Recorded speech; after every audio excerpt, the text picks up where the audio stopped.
everyone, welcome back to my YouTube channel. ഇന്നത്തെ വീഡിയോയില് മലയാളം സെന്റൻസുകൾ എങ്ങനെ എളുപ്പത്തിൽ ഇംഗ്ലീഷിലേക്ക് ട്രാൻസ്ലേറ്റ് ചെയ്യാം എന്നുള്ളതിലെ നാലാമത്തെ വീഡിയോ ആയിട്ടാണ് ഞാൻ ഇന്ന് വന്നേക്കുന്നത്. അപ്പൊ ഞാൻ ഇതിനു മുൻപ് 3 വീഡിയോ ചെയ്തിട്ടുണ്ട്. അപ്പൊ ആരെങ്കിലും കണ്ടിട്ടില്ലെങ്കിൽ ഞാൻ അതിന്റെ ലിങ്ക് ഡിസ്ക്രിപ്ഷൻ ബോക്സിൽ കൊടുക്കുന്നുണ്ട്. അപ്പൊ നമ്മൾ മൂന്നാമത്തെ വീഡിയോ തൊട്ടാണ് നമ്മൾ വളരെ എളുപ്പത്തിൽ മലയാളം സെന്റൻസുകൾ ട്രാൻസ്ലേറ്റ് ചെയ്യാനും അതിന്റെ ഒപ്പം തന്നെ നമ്മൾ ടെൻസസ്, അതായത് ഇംഗ്ലീഷിന്റെ ബാക്ക് ബോൺ എന്ന് തന്നെ പറയാൻ പറ്റുന്ന ടെൻസസിനെ കുറിച്ച് അറിയാനും നമ്മൾ തുടങ്ങിയത്. അപ്പൊ നമ്മൾ കഴിഞ്ഞ ക്ലാസ്സിൽ നമ്മൾ പതിവായി ചെയ്യുന്ന ഒരു കാര്യം അല്ലെങ്കിൽ നമ്മൾ സ്ഥിരമായി ചെയ്യുന്ന ഒരു പ്രവൃത്തിനെ സൂചിപ്പിക്കാൻ നമ്മൾ യൂസ് ചെയ്യുന്ന ടെൻസ് ഏതാണ്? സിമ്പിൾ പ്രസന്റ് ടെൻസ് ആണ്. അപ്പൊ നമ്മൾ ആ ഒരു ടെൻസിൽ വരുന്ന ഒരുപാട് സെന്റൻസുകൾ നമ്മൾ ട്രാൻസ്ലേറ്റ് ചെയ്തു. അപ്പൊ ഇന്ന് നമ്മൾ നോക്കാൻ പോകുന്നത് നമുക്ക് എങ്ങനെ ഈ ഒരു നിമിഷത്തിൽ ഞാനും നിങ്ങളും ഒക്കെ ചെയ്യുന്ന ഒരു പ്രവൃത്തി നമ്മൾ എങ്ങനെ ഇംഗ്ലീഷിൽ പറയുമെന്നാണ് നമ്മൾ നോക്കാൻ പോകുന്നത്. അപ്പൊ ഞാൻ കഴിഞ്ഞ ക്ലാസ്സിൽ ഒരു ചോദ്യം ചോദിച്ചിട്ടുണ്ടായിരുന്നു. അപ്പൊ ഒരുപാട് പേർക്ക് കറക്റ്റ് ആൻസേഴ്സ് കിട്ടിയിട്ടുണ്ട്. മെജോറിറ്റി പേര് തന്നെ കറക്റ്റ് ആൻസേഴ്സ് ആണ് മെൻഷൻ ചെയ്തേക്കുന്നത്. അപ്പൊ എനിക്ക് വളരെയധികം സന്തോഷം. അപ്പൊ ഒരു കാര്യം മറക്കരുത്, അവസാനം ഒരു ചോദ്യം ചോദിക്കുന്നുണ്ടാവും. അപ്പൊ ഇന്നത്തെ ക്ലാസ് നിങ്ങൾക്ക് മനസ്സിലായോ എന്ന് അറിയാൻ വേണ്ടിയിട്ടാണ് ആ ചോദ്യം ചോദിക്കുന്നത്. അപ്പൊ ആരും ആൻസർ ചെയ്യാൻ മറക്കരുത്. അപ്പൊ നിങ്ങൾ ഈ 12 ക്ലാസ്സസ് മിസ് ചെയ്യാതെ കാണാൻ മാക്സിമം ട്രൈ ചെയ്യുക. കാരണം എല്ലാവർക്കും ഇപ്പോഴും ഡൗട്ട് വരുന്നത് is, am, are, was, were, has, have ഇതൊക്കെ എവിടെ ഉപയോഗിക്കണം എന്നാണ് എപ്പോഴും സംശയം. അതിൻ്റെ ഒപ്പം തന്നെ ഇംഗ്ലീഷ് സംസാരിക്കുമ്പോൾ ഏറ്റവും കൂടുതൽ തെറ്റ് വരുത്തുന്നതും അവിടെയാണ്. അപ്പൊ നമ്മൾ ഇതൊക്കെ ഒന്ന് മനസ്സിലാക്കി കഴിഞ്ഞാൽ നമുക്ക് ഒരുപാട് സെന്റൻസുകൾ ഇംഗ്ലീഷിൽ പറയാൻ പറ്റും. അപ്പൊ നമുക്ക് ഇന്നത്തെ വീഡിയോയിലോട്ട് പോവാം.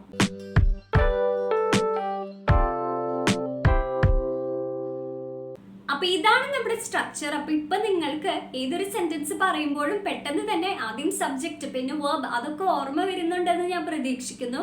അപ്പൊ നമ്മൾ എത്ര പ്രാക്ടീസ് ചെയ്യുന്നോ നമുക്ക് അത്രയും ഫാസ്റ്റ് ആയിട്ട് നമുക്കൊരു സെന്റൻസ് ഫോം ചെയ്യാൻ പറ്റും. അപ്പൊ ഞാൻ പറഞ്ഞു തരുന്ന എക്സാമ്പിൾസ് മാത്രമല്ല, നിങ്ങൾ വീട്ടിലിരുന്ന് കുറെ സെന്റൻസുകൾ ഇതുപോലെ ഫോം ചെയ്യാൻ മാക്സിമം ട്രൈ ചെയ്യാം. ഓക്കെ, അപ്പോ ഇന്ന് നമ്മൾ പ്രസന്റ് കണ്ടിന്യൂസ് ടെൻസിൽ നോക്കാൻ പോകുന്നത്. അപ്പൊ ഞാൻ പറഞ്ഞു പ്രസന്റ് കണ്ടിന്യൂസ് ടെൻസ് നമ്മൾ എപ്പോഴും ഉപയോഗിക്കുക, നമ്മൾ ഇപ്പൊ ചെയ്തുകൊണ്ടിരിക്കുന്ന പ്രവൃത്തി നമുക്ക് പറയാനാണ് നമ്മൾ പ്രസന്റ് കണ്ടിന്യൂസ് ടെൻസ് യൂസ് ചെയ്യുക. അപ്പോ ഒരു എക്സാമ്പിൾ ഞാൻ പറയാം. ഞാനൊരു ഹിന്ദി സിനിമ കാണുകയാണ്, കാരണം എന്റെ ഭാഷാ പ്രാവീണ്യം മെച്ചപ്പെടുത്താൻ അതെന്നെ സഹായിക്കുന്നു. ഇതെങ്ങനെ നമ്മൾ ഇംഗ്ലീഷിൽ പറയും? അപ്പോ നമ്മുടെ സ്ട്രക്ചർ അനുസരിച്ച് നമ്മൾ എന്താണ് ആദ്യം കണ്ടുപിടിക്കേണ്ടത്? ഹൂ ആണ്. അപ്പൊ പ്രവൃത്തി ചെയ്യുന്നത് ആരാണ്? അപ്പൊ ആരാണ് സിനിമ കാണുന്നത്? ഞാനാണ്. അപ്പൊ ഐ എന്ന് എഴുതി. ഇനി നമ്മൾ എഴുതേണ്ടത് ടെൻസ് ആണ്. അപ്പൊ ഇവിടെ എന്ത് എഴുതിയേക്കുന്നത്? ഹിന്ദി സിനിമ കാണുകയാണ് എന്നാണ് പറഞ്ഞത്. അപ്പൊ നമ്മള് കഴിഞ്ഞ ക്ലാസ്സില് കാണുന്നു, കാണാറുണ്ട് എന്നൊക്കെയാണ് നമ്മൾ പഠിച്ചത്. ഇവിടെ കുറച്ച് വ്യത്യാസമുണ്ട്. കാണുകയാണ് എന്നാണ് പറഞ്ഞത്. അപ്പൊ നമ്മൾ എങ്ങനെ എഴുതും? അപ്പൊ ഇവിടെ സബ്ജക്റ്റ് ഐ ആണ്. അപ്പൊ ഐ എഴുതി. ഇനി എന്താ എഴുതാ? ഐ ആം വാച്ചിങ് എന്ന് എഴുതി. അപ്പൊ നമ്മൾ ഇവിടെ എന്താ എഴുതിയത്? ഐ സബ്ജക്റ്റ് ആയി വന്നപ്പോൾ നമ്മൾ ആം എഴുതി. അതിന്റെ ഒപ്പം തന്നെ വേർബ് പ്ലസ് ing യൂസ് ചെയ്തു. മനസ്സിലായോ? അപ്പൊ എന്താ എഴുതിയത്? ഐ ആം വാച്ചിങ് എന്ന് എഴുതി. അടുത്തത് നമ്മൾ എന്താ കണ്ടുപിടിക്കേണ്ടത്? വാട്ട് ആണ്. അപ്പൊ എന്താണ് കാണുന്നത്? ഒരു ഹിന്ദി സിനിമ എന്നാണ് പറഞ്ഞത്. നമ്മൾ എങ്ങനെ എഴുതും ഇംഗ്ലീഷില്? ഹിന്ദി മൂവി എന്ന് പറയും. അടുത്തത് അബൌട്ട് ഹും, ഫോർ ഹും, ആർക്ക് വേണ്ടിയാണെന്നോ അല്ലെങ്കിൽ ആരെ കുറിച്ചാണെന്നോ ആർക്കാണെന്നോ ഒന്നും അവിടെ എഴുതിയിട്ടില്ല. ഓക്കെ, അടുത്തത് അപ്പൊ ആ ഒരു ഭാഗം നമുക്ക് എഴുതേണ്ട ആവശ്യമില്ല. പിന്നെ എന്താണ് നമ്മൾ കണ്ടുപിടിക്കേണ്ടത്? ഹൗ, എങ്ങനെയാണ് കാണുന്നത്? അതും പറഞ്ഞിട്ടില്ല. ഇനി വൈ, എന്തുകൊണ്ടാണ് കാണുന്നത്? അപ്പൊ എന്താണ് കാരണം? കാരണം എന്റെ ഭാഷാ പ്രാവീണ്യം മെച്ചപ്പെടുത്താൻ അതെന്നെ സഹായിക്കുന്നു എന്നാണ് പറഞ്ഞത്. അപ്പൊ നമ്മൾ എങ്ങനെ എഴുതും? ബിക്കോസ് ഇറ്റ് ഹെൽപ്സ് മീ, എന്നെ സഹായിക്കുന്നു എന്നാണ് പറയുന്നത്. അപ്പൊ ഹെൽപ്സ് മീയുടെ പകരം നമുക്ക് ഒന്നും കൂടി നന്നായിട്ട് എന്ത് എഴുതാം? ഇറ്റ് എയ്ഡ്സ് മീ എന്നും പറയാം. ഓക്കെ, അപ്പൊ ഇറ്റ് എയ്ഡ്സ് മീ എന്തിലാണ്? It aids me to improve. Improve ചെയ്യുക എന്ന് പറഞ്ഞാൽ മെച്ചപ്പെടുത്തുക എന്നാണ് അർത്ഥം വരുന്നത്. അപ്പോ it aids me to improve എന്താണ്? എന്റെ ഭാഷാ പ്രാവീണ്യം എന്നാണ് പറഞ്ഞത്. അതെങ്ങനെ നമ്മൾ ഇംഗ്ലീഷിൽ പറയും? മൈ ലാംഗ്വേജ് പ്രൊഫിഷ്യൻസി എന്ന് പറയും. അപ്പൊ എന്തായി നമ്മുടെ sentence? I'm watching a Hindi movie because it aids me to improve my language proficiency എന്നായി. ഇനി വേറൊരു എക്സാമ്പിൾ. അവൾ അടുത്ത ആഴ്ച ദുബായിലേക്ക് പോകുകയാണ്. ഇതെങ്ങനെ നമ്മൾ ഇംഗ്ലീഷിൽ പറയും? അപ്പോൾ ഞാൻ നിങ്ങളോട് പറഞ്ഞിട്ടുണ്ടായിരുന്നു പ്രസന്റ് കണ്ടിന്യൂസ് ടെൻസ് നമ്മൾ യൂസ് ചെയ്യുക ഇപ്പൊ നടന്നുകൊണ്ടിരിക്കുന്ന പ്രവൃത്തി പറയാനാണ് എന്ന് പറഞ്ഞിട്ടുണ്ടായിരുന്നു. പക്ഷേ ചില സമയത്ത് നമ്മൾ ഫ്യൂച്ചർ അറേഞ്ച്മെന്റ്സ് പറയാനും നമ്മൾ ഉപയോഗിക്കും. അതായത് ഭാവിയിൽ വരാൻ പോകുന്ന കാര്യമാണ്, പക്ഷേ അത് നമുക്ക് ഉറപ്പുള്ള കാര്യമായിരിക്കണം. അതായത് കറക്റ്റ് ആയിട്ട് അത് നടക്കും എന്നുള്ളൊരു ഉറപ്പുള്ള കാര്യമാണെങ്കിൽ അതിൻ്റെ ഒപ്പം തന്നെ എപ്പോഴാണ് ആ പ്രവൃത്തി ചെയ്യുന്നതെന്ന് ആ ഒരു ടൈം അതിൽ മെൻഷൻ ചെയ്തിട്ടുണ്ടെങ്കിൽ നമുക്ക് പ്രസന്റ് കണ്ടിന്യൂസ് ടെൻസ് ഉപയോഗിക്കാൻ പറ്റും. അപ്പൊ ഞാനിപ്പോ ഈ പറഞ്ഞ സെന്റൻസ് അല്ലേ, അവൾ അടുത്ത ആഴ്ച ദുബായിലേക്ക് പോകുകയാണ് എന്ന് പറയണേല് ഈ ഒരു കാര്യം ഉറപ്പുള്ളതാണ്. അതിൻ്റെ ഒപ്പം തന്നെ എന്നാണ് അവൾ പോകുന്നതെന്ന് കറക്റ്റ് ആയിട്ട് മെൻഷൻ ചെയ്തിട്ടുണ്ട്. എന്നാണ്? അടുത്ത ആഴ്ചയാണ്. അപ്പൊ ഇങ്ങനെയുള്ള സെന്റൻസുകൾ ഫോം ചെയ്യാനും നമ്മൾ പ്രസന്റ് കണ്ടിന്യൂസ് ടെൻസ് യൂസ് ചെയ്യും. അപ്പൊ നമുക്ക് സ്ട്രക്ചർ അനുസരിച്ച് ഒന്ന് പറഞ്ഞു നോക്കിയാലോ. അപ്പൊ ആദ്യം നമ്മൾ കണ്ടുപിടിക്കേണ്ടത് ഹൂ ആണ്. അപ്പൊ ആരാണ് ദുബായിലേക്ക് പോകുന്നത്? അവളാണ്. അപ്പൊ നമ്മൾ എങ്ങനെ എഴുതും? ഷീ എഴുതി. എസ് പോകുകയാണ് എന്ന് പറയാൻ നമുക്ക് ഫ്ലൈയിങ് എന്ന് എഴുതാം, അല്ലെങ്കിൽ ട്രാവലിംഗ് എന്ന് എഴുതാം. മനസ്സിലായോ? അതായത് വേറൊരു വിദേശത്തേക്ക് പോകുന്നതിനെയാണ് നമ്മൾ ഫ്ലൈയിങ് ഉപയോഗിക്കുന്നത്, അല്ലെങ്കിൽ നമുക്ക് ട്രാവലിംഗ് എന്ന് പറയാം. അപ്പൊ ഷീ ഈസ് ഫ്ലൈയിങ്. ഇനി വാട്ട് അവിടെ ഇല്ല, ഹൗ ഇല്ല, അതുപോലെ അബൌട്ട് ഹും ഇല്ല, വൈ ഇല്ല. ഇനി എന്താ ഉള്ളത്? വേറൊന്നുണ്ട്. അപ്പോൾ ഷീ ഈസ് ട്രാവലിംഗ് അല്ലെങ്കിൽ she is flying to Dubai when. എപ്പോഴാണ് പോകുന്നത്? നെക്സ്റ്റ് വീക്ക് എന്ന് പറയാം, അടുത്ത ആഴ്ച. അപ്പോൾ she is travelling to Dubai or she is flying to Dubai next week എന്ന് പറയാം. ഇനി വേറൊരു എക്സാമ്പിൾ. അവൾ വേഗത്തിൽ തൻ്റെ കുട്ടിക്ക് ഒരു വിഭവം ഉണ്ടാക്കുകയാണ്, കാരണം താമസിക്കാതെ അവൾ ഹോസ്റ്റലിൽ നിന്ന് വീട്ടിലെത്തും. ഇതെങ്ങനെ നമ്മൾ ഇംഗ്ലീഷിൽ പറയും? അപ്പൊ ഇവിടെ പ്രവൃത്തി ചെയ്യുന്നത് ആരാണ്? അവളാണ്. അതായത് ആരാണ് ഇവിടെ വിഭവം ഉണ്ടാക്കുന്നത്? അവളാണ്. അപ്പൊ നമ്മൾ ഷീ എഴുതി. ഇനി എന്താ പറഞ്ഞത്? ഇവിടുത്തെ വേർബ് എന്താണ്?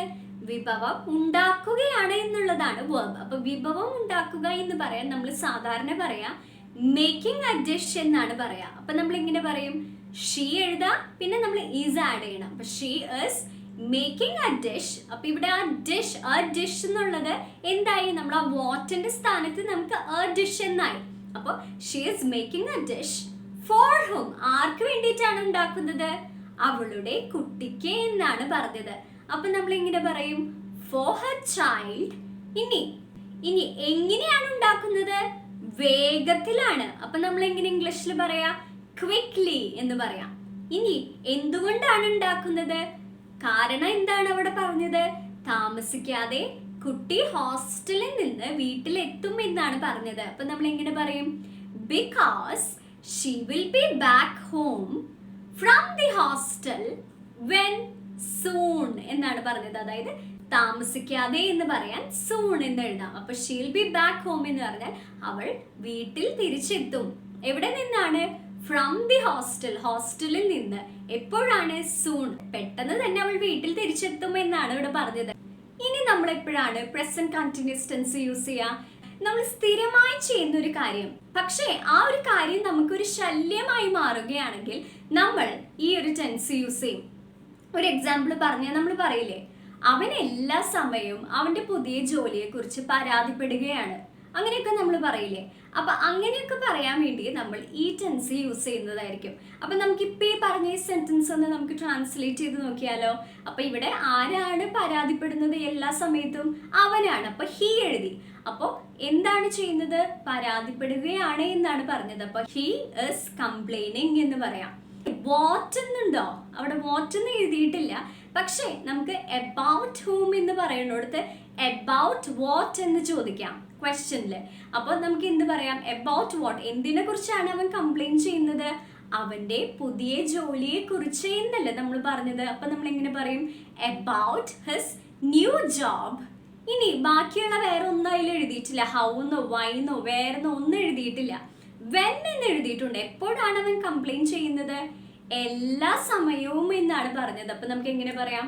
ഓൾ ദി ടൈം എന്ന് പറയാം. അപ്പൊ here's complaining about his new job all the time എന്ന് വരും സെന്റൻസ്. മനസ്സിലായില്ലേ? അപ്പൊ നമ്മൾ ഇത്ര വരെ പറഞ്ഞു വരെ നമുക്ക് ആലോചിക്കാനുള്ളത് ഐ വരുമ്പോൾ ആം വരും, ഹി വരുമ്പോൾ ഇസ് വരും, ഷീ വരുമ്പോൾ ഇസ് വരും. അപ്പൊ I am, she is, he is, അതുപോലെ തന്നെ വല്ല നെയിംസ് വന്ന ആ നെയിം ഇപ്പൊ റാണി ഇസ് എന്നാണ് വരാം. ഇനി വേറൊരു എക്സാമ്പിൾ, ഇവിടെ എപ്പോഴും ജൂലൈയിൽ മഴ പെയ്തുകൊണ്ടേയിരിക്കും. ഈ ഒരു സെന്റൻസ് ഞാൻ പറഞ്ഞു, നമ്മൾ സ്ഥിരമായി നടക്കുന്ന ഒരു കാര്യം അത് നമുക്കൊരു പ്രോബ്ലമായി മാറുമ്പോൾ, ഇപ്പൊ മഴ പെയ്യുന്നത് നല്ലതാണ്, പക്ഷെ ഇവിടെ പറയുന്നത് ഇവിടെ എപ്പോഴും ജൂലൈയിൽ മഴ പെയ്തുകൊണ്ടേയിരിക്കും, അങ്ങനെ പറയാനാണ് നമ്മളിവിടെ ഈ ഒരു സെന്റൻസ് യൂസ് ചെയ്തത്. അപ്പൊ ഇങ്ങനത്തെ സെന്റൻസുകൾ പറയാൻ നമ്മൾ പ്രസന്റ് കണ്ടിന്യൂസ് ടെൻസ് യൂസ് ചെയ്യും. അപ്പൊ നമ്മള് ഇവിടെ മഴയെ കുറിച്ചാണ് പറഞ്ഞത്. അപ്പൊ നമുക്ക് സ്റ്റാർട്ടിങ്ങില് ഹൂ എന്നുള്ളടത്ത് നമുക്ക് എന്താ എഴുതാൻ പറ്റുക? ഇറ്റ് ആണ് എഴുതാൻ പറ്റുക. അപ്പൊ ഇറ്റ് വരുമ്പോൾ നമ്മൾ എന്താണ് പറയേണ്ടത്? ഇറ്റ് വരുമ്പോൾ നമ്മൾ യൂസ് ചെയ്യേണ്ടത് ഈസ് ആണോ, ആം ആണോ, ആർ ആണോ? ഇറ്റ് ഈസ് ആണ് യൂസ് ചെയ്യുക. അപ്പൊ ഇറ്റ് ഈസ് എന്താ പറയുന്നത്? എപ്പോഴും മഴ പെയ്തുകൊണ്ടേയിരിക്കും എന്നാണ് പറഞ്ഞത്. അപ്പൊ നമ്മൾ ആദ്യം എഴുതേണ്ടത് എപ്പോഴും എന്നുള്ളതാണ്. കാരണം ആ എപ്പോഴും എന്നുള്ളത് ഒറ്റയ്ക്ക് നിൽക്കാൻ പറ്റില്ല. അപ്പൊ ഇറ്റ് ഈസ് ഓൾവേസ് റെയിനിങ് എന്ന് പറയാം. It is always raining. ഇനി വാട്ട് എന്നോ എബൌട്ട് ഹും എന്നോ അതൊന്നും നമുക്ക് ഡിസ്കസ് ചെയ്യാനില്ല. ഹൗ ഇല്ല, അതൊന്നുമില്ല. വേറെ ഒന്നുണ്ട്. അപ്പൊ it is always raining here എന്ന് പറയാം. വെൻ എന്നുള്ളടത്ത് നമുക്ക് എന്ത് ആൻസർ ചെയ്യാം? ഇൻ ജൂലൈ എന്ന് പറയാം. It is always raining here in July എന്ന് ആൻസർ ചെയ്യാം. ഇനി വേറൊരു എക്സാമ്പിൾ, മേരിക്ക് ഇന്നത്തേക്ക് ഒരു ഓർഡർ ലഭിച്ചതിനാൽ മേരി ഒരു സ്പഞ്ച് കേക്ക് തന്റെ ഉപഭോക്താവിനായി തയ്യാറാക്കുകയാണ്. ഇതെങ്ങനെ നമ്മൾ ഇംഗ്ലീഷിൽ പറയും? അപ്പൊ ഇവിടെ ഹൂ എന്നാണ് ആദ്യം കണ്ടുപിടിക്കേണ്ടത്. അപ്പൊ ആരാണ് സ്പഞ്ച് കേക്ക് ഉണ്ടാക്കുന്നത്? മേരിയാണ്. അപ്പൊ നമ്മൾ ആദ്യം തന്നെ മേരി എഴുതി. അപ്പൊ മേരി എന്താണ് ചെയ്യുന്നത്? തയ്യാറാക്കുകയാണ് എന്നാണ് പറഞ്ഞത്. അപ്പൊ നമ്മൾ എങ്ങനെ ഇംഗ്ലീഷിൽ പറയും? മേരി ഇസ് പ്രിപ്പയറിംഗ് എന്ന് പറയും. Mary is preparing. ഇനി വാട്ട് എന്നുള്ളടത്ത് നമുക്ക് എന്താ ആൻസർ ചെയ്യാൻ പറ്റുക? സ്പഞ്ച് കേക്ക് ആണല്ലേ തയ്യാറാക്കുന്നത്. അപ്പൊ നമ്മൾ ഇങ്ങനെ പറയാ, Mary is preparing a sponge cake. ആർക്ക് വേണ്ടിയിട്ടാണ് തയ്യാറാക്കുന്നത്? ഫോർ ഹും, തന്റെ ഉപഭോക്താവിനെ എന്നാണ് പറഞ്ഞത്. അപ്പൊ നമ്മൾ എങ്ങനെ പറയാ? ഫോർ ഹെർ ക്ലൈന്റ് എന്ന് പറയാം, അല്ലെങ്കിൽ നമുക്ക് ഫോർ ഹെർ കസ്റ്റമർ എന്നും പറയാം. അപ്പോൾ നമുക്ക് ഇവിടെ ഫോർ ഹെർ ക്ലൈന്റ് എന്ന് പറഞ്ഞു നോക്കാം. അപ്പോൾ ഫോർ ഹെർ ക്ലൈന്റ്. ഇനി ഹൗ എന്നോ അല്ലെങ്കിൽ വേറെന്നോ ഒന്നും പറയുന്നില്ല. നമുക്ക് എന്താ പറയാനുള്ളത്? വൈ എന്ന് പറയാനുണ്ടല്ലേ. എന്തുകൊണ്ടാണ് തയ്യാറാക്കുന്നത്? കാരണം എന്താണ് നമ്മളിവിടെ പറഞ്ഞത്? മേരിക്ക് ഇന്നത്തേക്ക് ഒരു ഓർഡർ ലഭിച്ചതിനാൽ എന്നാണ് നമ്മൾ പറഞ്ഞത്. മേരി റിസീവ്ഡ് ആൻ ഓർഡർ എന്ന് നമുക്ക് പറയാം. റിസീവ് ചെയ്യുക എന്ന് പറഞ്ഞാൽ ലഭിക്കുക എന്നാണ് അർത്ഥം വരുന്നത്. അപ്പൊ മേരിക്ക് ഒരു ഓർഡർ ലഭിച്ചതിനാൽ എന്ന് പറയാനാണ് because Mary received an order എന്ന് പറഞ്ഞത്. എന്നത്തേക്കാണ് ഓർഡർ ലഭിച്ചത്? ഇന്നത്തേക്കാണ് അല്ലേ. അപ്പൊ നമുക്ക് ഇങ്ങനെ പറയാം, ഫോർ ടുഡേ എന്ന് പറയാം. അപ്പൊ എന്തായി നമ്മുടെ sentence? Mary is preparing a sponge cake for her client because she received an order for today എന്ന് പറയാം. മനസ്സിലായില്ലേ? ഇനി വേറൊരു എക്സാമ്പിൾ, ഞങ്ങളുടെ അധ്യാപകയുടെ പെരുന്നാൾ പാർട്ടിക്ക് പോകുകയാണ്. കാരണം ടീച്ചർ ഞങ്ങളെ വീട്ടിൽ ആഘോഷത്തിന് ക്ഷണിച്ചിട്ടുണ്ട്. ഇതെങ്ങനെ നമ്മൾ ഇംഗ്ലീഷിൽ പറയും? അപ്പോ നമുക്ക് ആദ്യം തന്നെ ഹൂ കണ്ടുപിടിക്കാം അല്ലെ. അപ്പൊ ആരാണ് ബർത്ത്ഡേ പാർട്ടിക്ക് പോകുന്നത്? ഞങ്ങളാണ്. അപ്പൊ നമ്മൾ എന്തെഴുതും? വി എഴുതി. അപ്പോ പിന്നെ എന്താ എഴുതിയേക്കുന്നത്? പോകുകയാണ് എന്നാണ് പറഞ്ഞത്. അപ്പൊ നമുക്ക് വി കഴിഞ്ഞ് എന്താ നമ്മൾ എഴുതേണ്ടത്? ആരാണ്. അപ്പൊ വി ആർ ഗോയിങ്. അപ്പോ വാട്ട് എന്നുള്ളടത്ത് നമുക്ക് ഇനി ആൻസർ ചെയ്യാനില്ല. പക്ഷെ ഫോർ ഹും എന്നുള്ളടത്ത് നമുക്ക് ഫോർ വാട്ട് എന്നും ചോദിക്കാം. അപ്പൊ എന്തിനാണ് അവർ പോകുന്നത്? ഞങ്ങളുടെ അധ്യാപകയുടെ പെരുന്നാൾ പാർട്ടിക്ക് എന്നാണ് പറഞ്ഞത്. അപ്പൊ നമ്മൾ എങ്ങനെ പറയും? For our teacher's birthday party എന്ന് പറയും. അപ്പോൾ we are going for our teacher's birthday party. ടീച്ചറുടെ എന്ന് പറയാനാണ് നമ്മൾ അവിടെ ടീച്ചേഴ്സ് എന്ന് പറഞ്ഞത്. ടീച്ചേഴ്സ് ബർത്ത്ഡേ പാർട്ടി, പെരുന്നാൾ പാർട്ടിക്ക്. ഇനി നമുക്ക് ഹൗ എന്ന് ആൻസർ ചെയ്യാനില്ല. വൈ, എന്തുകൊണ്ടാണ് പോകുന്നത് എന്ന് നമുക്ക് ആൻസർ ചെയ്യാനുണ്ട്. കാരണം എന്താ പറഞ്ഞത്? ടീച്ചർ ഞങ്ങളെ വീട്ടിൽ ആഘോഷത്തിന് ക്ഷണിച്ചിട്ടുണ്ട് എന്നാണ് പറഞ്ഞത്. അപ്പൊ അതെങ്ങനെ നമ്മൾ ഇംഗ്ലീഷിൽ പറയും? Because she has invited us എന്ന് പറയാം. അപ്പൊ ഷീ ഹാസ് ഇൻവൈറ്റഡ് എന്ന് പറഞ്ഞാൽ ക്ഷണിച്ചിട്ടുണ്ട്. അതായത് അവൾ, ടീച്ചറിനെയാണ് ഇവിടെ ഉദ്ദേശിക്കുന്നത്. ടീച്ചർ ഞങ്ങളെ ക്ഷണിച്ചിട്ടുണ്ട് എന്ന് പറയാനാണ് ഷീ ഹാസ് ഇൻവൈറ്റഡ് അസ് എന്ന് പറയുന്നത്. അപ്പൊ ഈ ഒരു ടെൻസ് നമ്മൾ അടുത്ത ക്ലാസ്സിൽ പഠിക്കുന്നതായിരിക്കും. അപ്പൊ ആ സമയത്ത് ഞാൻ നിങ്ങൾക്ക് കൂടുതലായിട്ട് പറഞ്ഞു തരാം. എന്തിനാണ് ആഘോഷത്തിനെന്ന് നമ്മൾ പറഞ്ഞില്ലേ, നമുക്ക് ഇങ്ങനെ പറയാം, because she has invited us for the celebration. ഇനി നമുക്ക് ആൻസർ ചെയ്യാനുള്ളത് വേറെ എന്നാണ്. അപ്പൊ ആണ് ക്ഷണിച്ചേക്കുന്നത് അറ്റ് ഹെർ ഹോം, അവളുടെ ടീച്ചറുടെ വീട്ടിൽ എന്നാണ് പറഞ്ഞത്. അപ്പൊ നമുക്ക് എങ്ങനെ പറയാം, അറ്റ് ഹെർ ഹോം എന്ന് പറയാം. അപ്പൊ എന്തായി sentence, we are going for our teacher's birthday party because she has invited us for the celebration at her home എന്ന് പറയാം. ഇതേ സെന്റൻസ് അവര് വെച്ച് പറയണെങ്കിലോ, ഇതെങ്ങനെ നമ്മൾ ഇംഗ്ലീഷിൽ പറയും? നമുക്ക് എന്താ ഇതിൽ ചേഞ്ച് വരാ? ഒന്നുമില്ല, ഒരു വ്യത്യാസം വരുത്തിട്ടില്ല. ജസ്റ്റ് നമ്മൾ സബ്ജക്റ്റ് മാറ്റാം. അപ്പൊ നമ്മൾ എങ്ങനെ പറയും? അപ്പോൾ ആർ എന്നുള്ളടത്ത് ദയർ ആവും. അപ്പൊ they are going for their teachers birthday party because she has invited us എന്നുള്ളടത്ത് ദെം ആവും. Because she has invited them for the celebration at her home എന്ന് വരും. മനസ്സിലായില്ലേ? ഇനി നമുക്ക് ഒരു സബ്ജക്റ്റും കൂടി ബാക്കിയുണ്ട്. യു വെച്ചൊരു സെന്റൻസ് പറഞ്ഞാലോ? അപ്പൊ നമുക്കിപ്പോ പറയണമെന്ന് വിചാരിക്കേ, നീ വാതിൽ തുറക്കുകയാണ്. ഇതെങ്ങനെ നമ്മൾ ഇംഗ്ലീഷിൽ പറയും? ഭയങ്കര ഈസി അല്ലേ ഇത്? അപ്പൊ സബ്ജക്റ്റ് യു ആണ്. അപ്പൊ യു, അടുത്ത നമ്മൾ എന്താ എഴുതേണ്ടത്? യു ആർ, ഇവിടുത്തെ വേർബ് തുറക്കുകയാണ് എന്നാണ്. അപ്പൊ യു ആർ ഓപ്പണിംഗ്. എന്താണ് തുറക്കുന്നത്? വാട്ട് എന്നുള്ളടത്ത് നമുക്ക് ദ ഡോർ എന്ന് എഴുതാം. അപ്പൊ നമുക്ക് എന്ത് പറയാം? You are opening the door എന്ന് പറയാം. ഓക്കെ, അപ്പൊ മനസ്സിലായില്ലേ? അപ്പൊ നമുക്ക് ഈ ഒരു കാര്യം ആലോചിക്കാനുള്ളൂ. ഐ വരുമ്പോൾ ആം വരും, she, he, it or name വരുമ്പോൾ ഈസ് വരും. അതിൻ്റെ ഒപ്പം തന്നെ വി, യു, ദേ വരുമ്പോൾ എന്ത് വരും? ആർ വരും. മനസ്സിലായില്ലേ? ഇന്നത്തെ ക്ലാസ് നിങ്ങൾക്ക് മനസ്സിലായി എന്ന് വിചാരിക്കുന്നു. അപ്പൊ നിങ്ങൾക്ക് മനസ്സിലായോ എന്ന് അറിയാൻ വേണ്ടി ഒരു ചോദ്യം ചോദിക്കുന്നുണ്ട്. അപ്പൊ ചോദ്യം എന്ന് പറയുന്നത്, ഞാനൊരു ഐസ്ക്രീം കഴിക്കുകയാണ്. ഇതെങ്ങനെ നമ്മൾ പറയും? കമന്റ് ബോക്സിൽ മെൻഷൻ ചെയ്യൂ കേട്ടോ. അപ്പൊ ഇന്നത്തെ വീഡിയോ നിങ്ങൾക്ക് എല്ലാവർക്കും യൂസ്ഫുൾ ആയി എന്ന് വിചാരിക്കുന്നു. അപ്പൊ ഈ വീഡിയോ ഇഷ്ടമാവാന്ന് വെച്ച് കഴിഞ്ഞാൽ ലൈക്ക് ചെയ്യാനും അതുപോലെ തന്നെ നിങ്ങളുടെ വാല്യുബിൾ കമന്റ്സ് കമന്റ് ബോക്സിൽ അറിയിക്കാൻ മറക്കരുത്. അപ്പൊ അടുത്തൊരു വീഡിയോ ആയിട്ട് മറ്റൊരു ദിവസം കാണാം. Thank you for watching.